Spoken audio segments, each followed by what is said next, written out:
Olá, começa agora mais um encontro semanal. No programa de hoje vamos falar sobre mais um milagre eucarístico. Você também vai ver como foi o encontro da Sociedade Brasileira de Canonistas, que aconteceu nesta semana em Goiânia.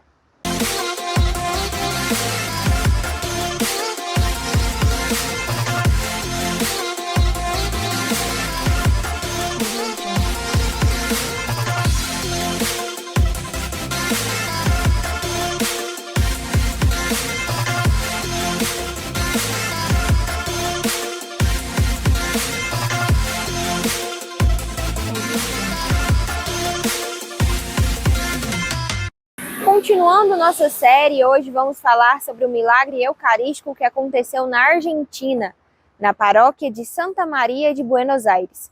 Nos anos de 1992, 94 e 96, ocorreram 3 acontecimentos milagrosos.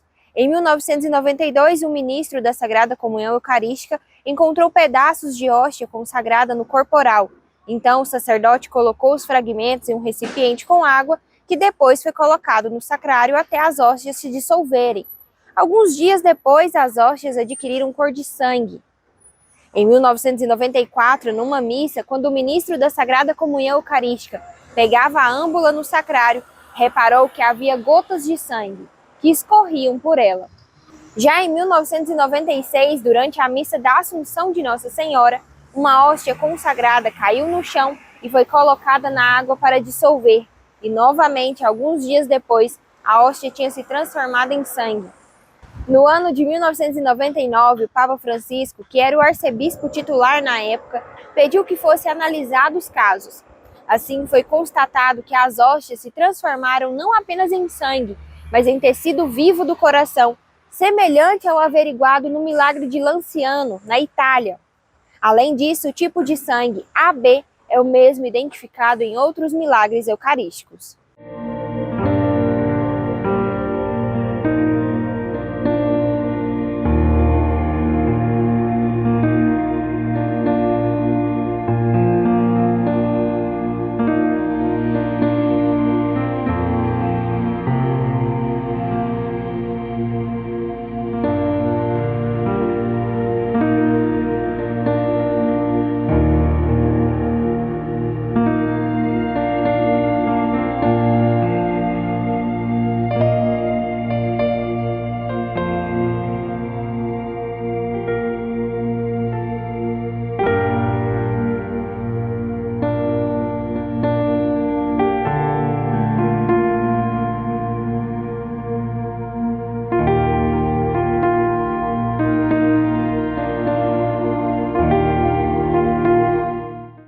Agora você fica por dentro dos acontecimentos em nossa arquidiocese, na Igreja do Brasil e também no mundo no nosso Giro da Semana.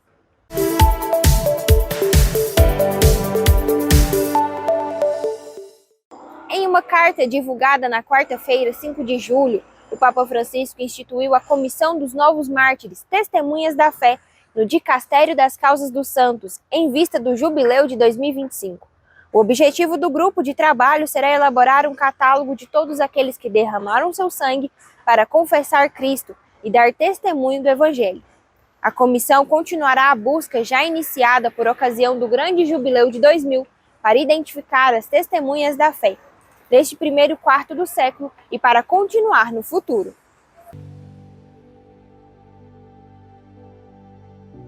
Si al salir de misa estás igual de como entraste, algo no funciona.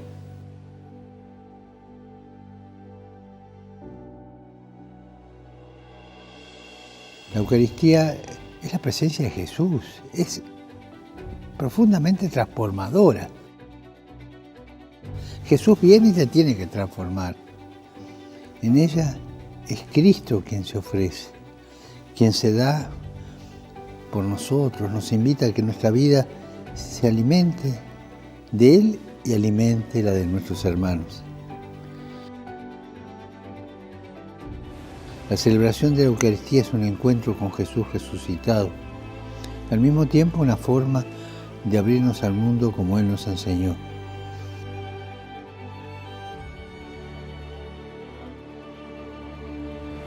Cada vez que participamos en una Eucaristía, Jesús viene Y Jesús nos da la fuerza para amar como Él amó. Porque nos da el valor de salir al encuentro, salir de nosotros mismos y abrirnos con amor a los demás.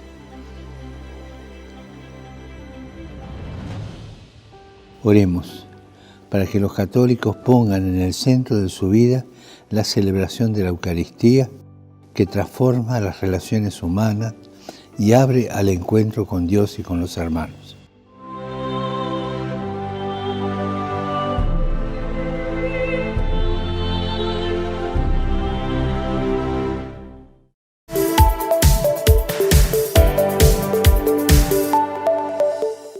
A Comissão Episcopal para a Juventude da CNBB lançou o subsídio Juntos na JMJ.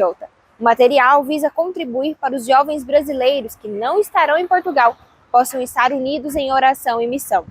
O subsídio pode ser baixado gratuitamente pelo site da CNBB ou também pelo nosso site. A organização do evento divulgou que na Jornada Mundial da Juventude de Lisboa estarão presentes jovens de 151 países e que mais de 300 mil inscritos confirmaram presença. O evento vai acontecer de 1º a 6 de agosto. A chegada do Papa na JMJ está prevista para o dia 2 de agosto. Também em agosto será lançado um documentário sobre São Miguel Arcanjo. O documentário é inspirado no papel de São Miguel nas Escrituras. Especialistas religiosos de diferentes partes do mundo discutem sobre o arcanjo de um ângulo religioso, histórico e cultural, apresentando as igrejas e santuários mais sagrados associados a ele. O público experimentará poderosos testemunhos de fé, fascinante história da Igreja Católica e bela arquitetura e arte na cultura cristã que aproxima todos da figura extraordinária de São Miguel Arcanjo. Confira o trailer.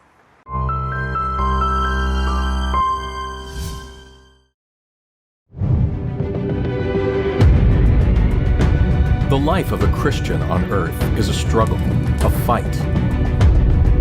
We are threatened by various dangers. It was the evil that crushed me, which never allowed me to be truly free. Saint Michael is the breath of the Holy Spirit who will defeat the Antichrist and all evil spirits.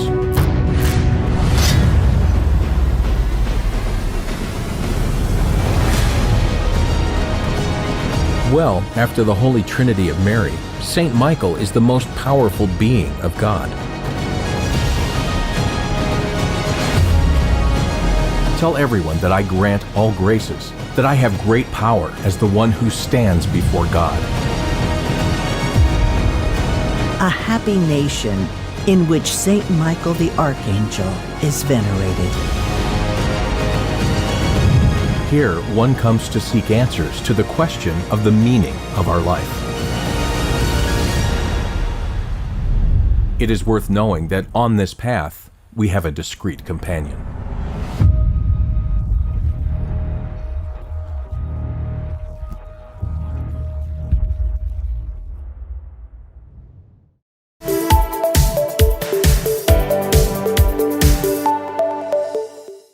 Ainda sobre a Jornada Mundial da Juventude, em nossa arquidiocese será realizada uma missa de envio para aqueles que vão para Portugal. A missa será na paróquia Nossa Senhora Rosa Mística, no dia 27 de julho, às 19h30. A Arquidiocese de Goiânia vai promover encontros de coroinhas e acólitos nos vicariatos. As inscrições estão sendo realizadas com os coordenadores dos grupos ou na secretaria paroquial de cada comunidade ou paróquia. Rezemos pelos aniversariantes da semana. No dia 17, os padres Eduardo Secato Kalimann e Márcio Celestino da Silva celebram mais um ano de vida. No dia 18 de julho, comemoramos o aniversário natalício do diácono Arnaldo de Paula Araújo. No dia 19 de julho, o diácono José Gaspar Valadares comemora mais um ano de vida. E no dia 21, o padre Frederico Ozanam Pádua celebra seu aniversário natalício. Parabéns para todos os aniversariantes da semana e também para você aí de casa que comemora mais um ano de vida. Desejamos felicidades e que a paz de Cristo esteja sempre com você. E no próximo bloco você vai ver como foi o encontro da Sociedade Brasileira de Canonistas, que aconteceu nesta semana em Goiânia. O nosso intervalo é rapidinho. O encontro semanal já está de volta. De 10 a 14 de julho, a Arquidiocese de Goiânia foi sede do 36º Simpósio da Sociedade Brasileira de Canonistas e o 39º Encontro dos Tribunais Eclesiásticos do Brasil. O encontro aconteceu na Cidade da Comunhão, em Goiânia. Padre Valdir Manuel, presidente da SBC, nos fala sobre a sociedade. A Sociedade Brasileira de Canonistas é uma associação que reúne os canonistas do Brasil e também aqueles que são operadores do direito, aqueles que são estudiosos do direito. Então esses fazem parte, ou muitos que estão fazendo parte da sociedade. Então todos são bem-vindos à sociedade, né, que acontece e tem como evento principal o simpósio de direito canônico, né, que acontece todos os anos, sempre por volta do mês de julho. Então nos reunimos para tratar temas ligados ao direito canônico. Bom, a importância de um simpósio é justamente aprofundar os temas inerentes, né, conexos com o direito canônico. Então cada ano o simpósio é realizado em torno de um tema, né, claro, um tema do direito canônico, e justamente é a ocasião em que todos, ou parte do grupo, né, que pode vir, então se reúnem para aprofundar, né, para discutir, para refletir sobre novos temas, debater sobre novas questões, né, que vão surgindo a cada dia e que muitas vezes nós não temos as respostas ali já prontas, né? Então é preciso a gente estudar, estudar, estudar. Quando a gente termina o curso, né, a gente às vezes tem a sensação, muitas vezes se tem essa sensação de que já era suficiente. Na verdade não, cada vez é preciso estudar mais, porque a vida é dinâmica, né, como também a vida na igreja é dinâmica, e então é preciso que a gente cada vez mais se aprofunde, estude e se enriqueça. Você conhece qual é o trabalho de um canonista? O Padre Valdir nos explica. O canonista é aquele que é especialista, né, operador, aquele que na verdade cuida, zela, né, de modo especial o trabalho e ao mesmo tempo a realização de tudo aquilo que se refere à legislação da igreja, né? Então o canonista para a sociedade que nasce, a sociedade nasce justamente desse grupo de pessoas, né, que cultivam a ciência canônica a partir dessa realidade. Então, o canonista é aquele que justamente trabalha diretamente com as questões, digamos, aqui ligadas à igreja, do ponto de vista da legislação, do ponto de vista processual. Nós temos muitos canonistas que trabalham nos tribunais eclesiásticos, né, como também em outras áreas do direito. Miceli Lima, participante do simpósio, nos fala sobre a sua experiência como servidora de um tribunal eclesiástico. Os tribunais eclesiásticos, eles julgam as causas de nulidade matrimonial. Essas causas, elas têm um interesse particular, né, para as pessoas na religião católica, porque normalmente elas se veem reféns de alguns direitos que ficam vedados. Então, dessa forma, elas buscam a organização dos direitos dela como católica, para que ela possa exercer esses direitos com plenitude, buscando a própria paz que é própria da religião católica. Eu trabalhei no Tribunal Eclesiástico da Arquidiocese de Diamantina, fui notária por 14 anos. O notário geralmente é o chefe do cartório, né, do Tribunal Eclesiástico, e ele recebe ordens ali do vigário judicial. Ele vai fazer aquela acolhida com as pessoas que buscam esse tipo de serviço, vai dar uma assistência durante todo o processo que é desempenhado pelas autoridades, e no exercício dessa função, lógico, ele precisa se especializar, se entender, né, do direito canônico, para que ele possa prestar essa assistência cartorária, notarial, canônica. Para mim é uma experiência maravilhosa, porque a partir do momento que você escolhe o direito, né, a sua base é essencialmente a justiça e a verdade.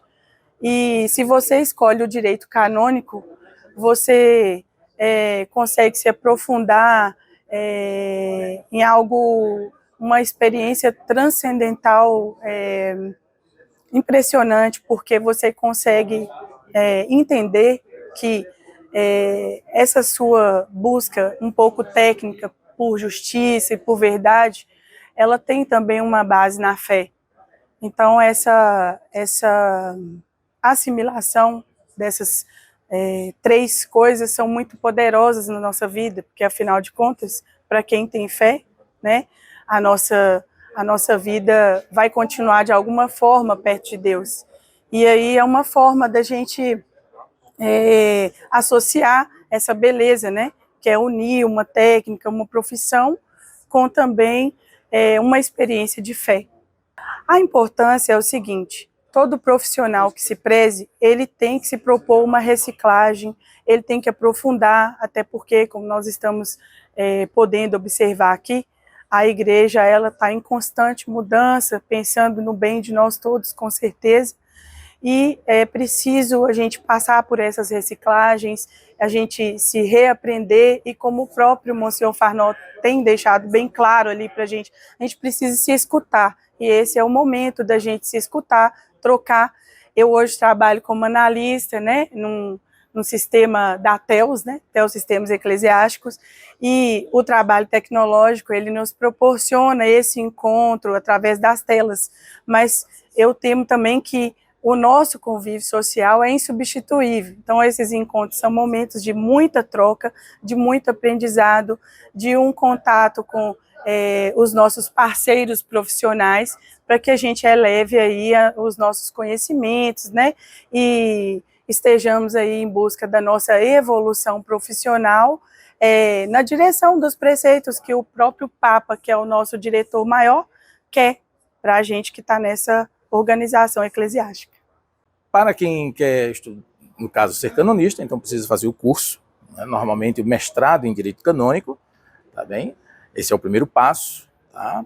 E que nós estamos, inclusive, aqui na sede de um dos institutos hoje do Brasil, que é com grande alegria que nos acolhe. Então, desde já, quero agradecer a acolhida aqui do Instituto de Direito Canônico de Goiânia, na extensão do Rio de Janeiro, aqui em Goiânia. Então, nos acolheu de braços abertos, é sempre uma alegria. Então, o primeiro passo é fazer o curso de Direito Canônico, claro, aí, então receber o diploma, e aí então se tornará um canonista. Para fazer parte da sociedade, aí sim, a cada ano, então nós temos o simpósio, como está acontecendo agora, e durante o simpósio, então, normalmente as pessoas se inscrevem para fazer parte da sociedade. Então aí é todo esse processo mais protocolar, vamos dizer assim, em que durante a assembleia, o simpósio, então nós temos uma assembleia em que aprovamos os novos membros da sociedade. Então todos são convidados, e todos aqueles que fizeram o curso de Direito Canônico, como também aqueles que cultivam a ciência canônica, né? Para fazer parte da sociedade, são aquelas pessoas que estudam, né? Os operadores, que nós chamamos de operadores do direito, tá bem? Então todos são bem-vindos e bem-vindas a participar. Na última terça-feira, celebramos a memória de São Bento, um santo popular e bastante conhecido por sua medalha. Conheça agora um pouco mais da sua história.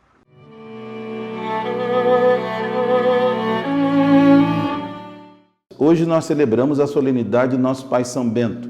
Para vocês aí na igreja, a memória de São Bento, 11 de julho. Nós, dentro da ordem, temos uma outra festa de São Bento, que é a morte de São Bento, dia 21 de março. Mas qual a importância de celebrar São Bento hoje, por toda a igreja? São Gregório Magno, que foi o biógrafo de São Bento, ele dizia que São Bento foi um astro luminoso na escuridão do mundo daquela época que eles viviam.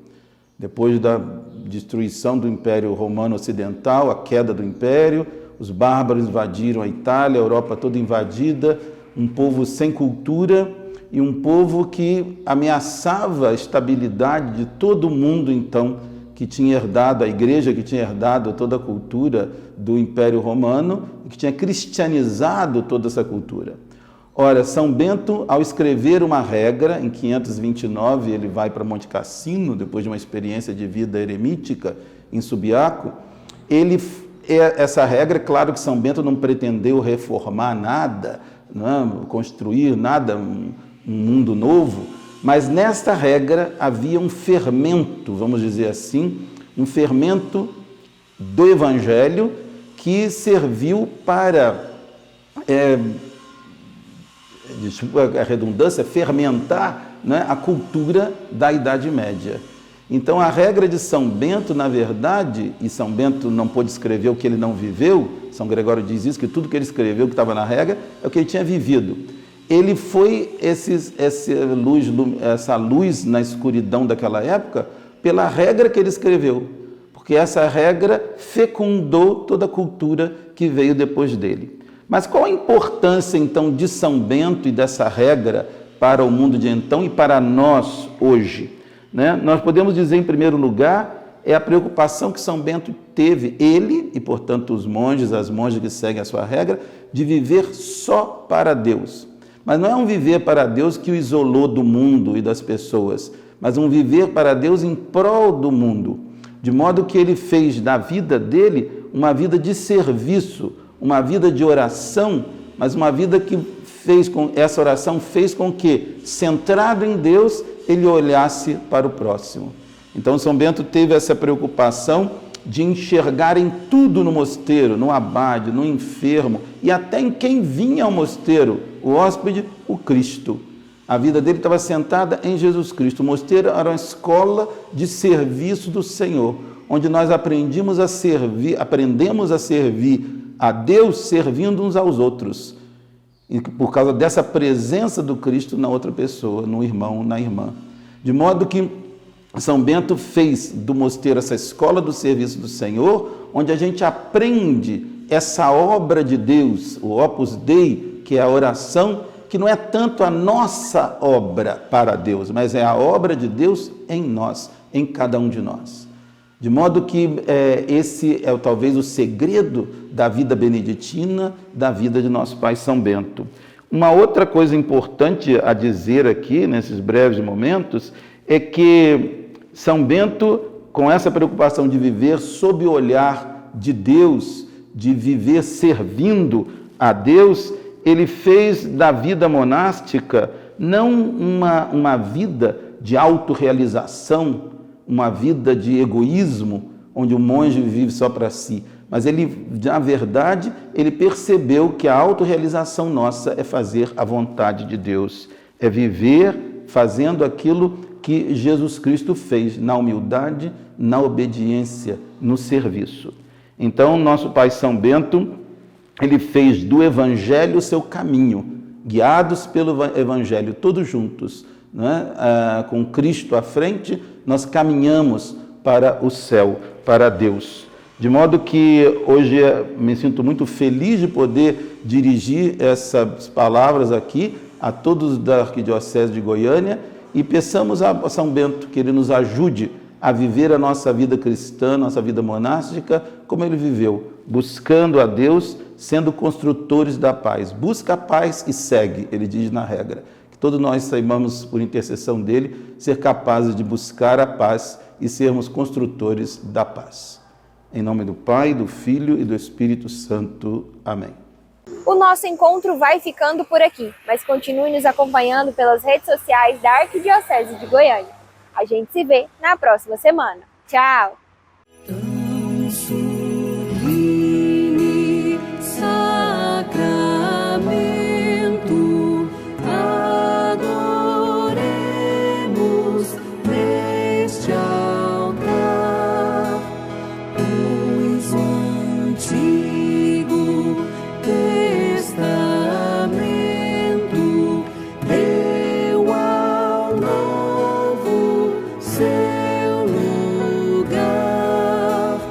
Vem